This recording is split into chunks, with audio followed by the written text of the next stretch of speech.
James, I could not agree more with your assessment and the expressed concerns you have. I think what's missing in, let's call it, these forms of either dipolar or process theism, or the broader, to use Van Til's language, correlativism, to use your very helpful language, mutualism. When we're looking at that, I think there's a denial of the logic of what Voss would call the deeper Protestant conception. In his dogmatics, in volume 1, 178, 179, volume 2, 12 and 13, he talks about the relation of the God world relation, and he talks about the quote unquote new relation to creation in that first volume. And what he says, I'm going to parse it in language a little bit different from him. But he says, in the new relation of creation, God does not change. Why? He's pure act. he's self-contained fullness. But the creature changes in the relation, and the relation itself changes.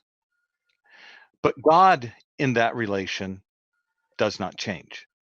Now, if that model, what we could call, for lack of a better term, let's call it a deeper Augustinian Protestant conception, something like that, to be full orbed in our Catholic and Reformed expression, right? An Augustinian Reformed expression. If that's the logic interior to the relation, that God remains pure act in a sovereignly willed new relation, and the relation changes and the creature in relation to God changes, but God remains pure act.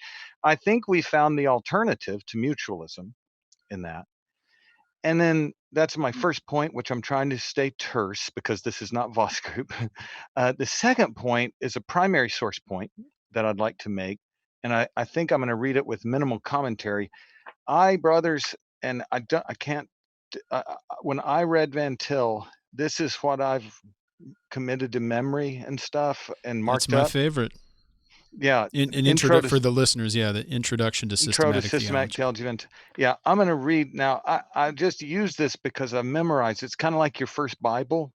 Oh, that's a horrible analogy. But you know how you break in a book and you love it, and your first Bible, you read it for years. You don't want to throw it away. This is my first edition of Van Til. So I use this and mark it up. That's the reason for quoting from this.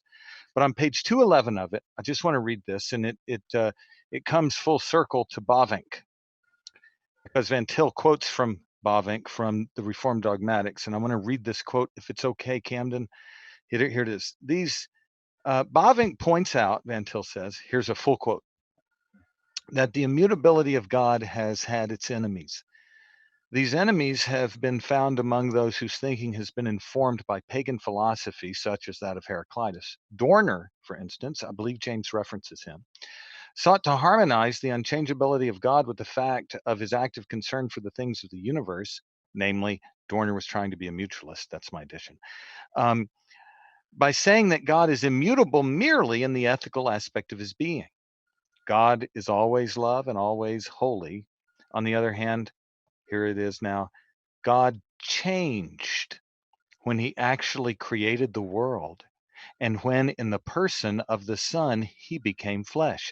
That's Van Til saying that's Dorner's view. What does Van Til say by applying Bavinck to Dorner as a process theist or a mutualist or a correlativist? Here's what he says, Van Til quoting now. Bavinck insists, and rightly so, that all these efforts are foredoomed to failure. The scriptures speak anthropomorphically of God and could not do otherwise, but for all that, God in himself is immutable.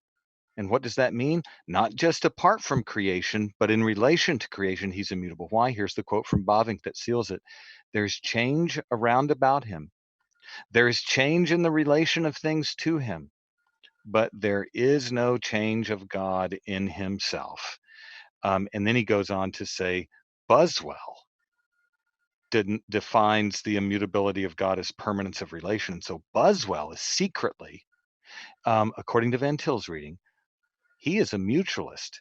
Bavinck is not. And so the reason I give you that quote is I think it's quite clear that Van Til not only denies that God changes in the act of creation, but he denies, by applying the logic of the deeper Protestant conception to the incarnation, he denies that God changes in the incarnation.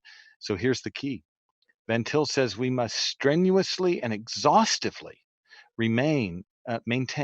We must strenuously and exhaustively maintain the creator-creature distinction in the immutable creator relating to the mutable creature in the